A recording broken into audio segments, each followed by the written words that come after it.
ഈ നാട്ടുകാർ ഇന്നേ വരെ കാണാത്തൊരു സാധനം.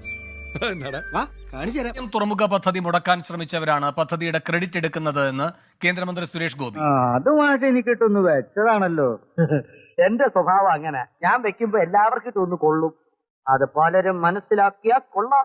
തുറമുഖ പദ്ധതി മുടക്കാൻ ശ്രമിച്ചവരാണ് പദ്ധതിയുടെ ക്രെഡിറ്റ് എടുക്കുന്നത്. 1000 കോടിയുടെ അഴിമതിയാ പിണറായി വിജയൻ പറഞ്ഞത്. അത് പറഞ്ഞതിന് ശേഷം പിന്നെ പുള്ളിയെ പരസ്യമായിട്ടൊന്നും കണ്ടിട്ടില്ല.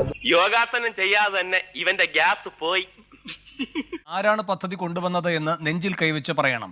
വിഴിഞ്ഞം പദ്ധതിയുമായി ബന്ധപ്പെട്ട തള്ളുകാരോടൊപ്പം താൻ ഇല്ലെന്നും സുരേഷ് ഗോപി 24-നോട് പറഞ്ഞു. I don't like your attitude. എനിക്ക് തന്നെ ഇഷ്ടമാവുന്നില്ല. ഒരു തള്ളുമില്ല, ഞങ്ങളൊന്നും ചെയ്തില്ല. ഞങ്ങൾ വിഴിഞ്ഞം ചിന്തിച്ചേ ഇല്ല, അതിനുവേണ്ടി പ്രവർത്തിച്ചുമില്ല. സത്യം സത്യമായി പറയുന്നവനായി ഈ രാജാക്കന്ന്. ആരോ മഹാന്മാരൊക്കെ കൊണ്ടുവന്നു. മഹാന്മാരാരാണെന്ന് നെഞ്ചത്ത് കൈവച്ച് ചിന്തിച്ചേ പറയാവൂ. ഇക്കാര്യത്തിൽ എന്നോടൊരു നന്ദി പറച്ചിന്റെയോ കടപ്പാണ്ടിയോ ഒരു ആവശ്യമില്ല. ഇയാളോട് നന്ദി പറയാൻ ഇയാൾ എന്ത് കാര്യമാണ് ചെയ്തത്? ഈ സംസ്ഥാനത്തിന് വേണ്ടി 6000 കോടി രൂപയുടെ അഴിമതി എന്ന് പറഞ്ഞതാ ശ്രീ പിണറായി വിജയൻ.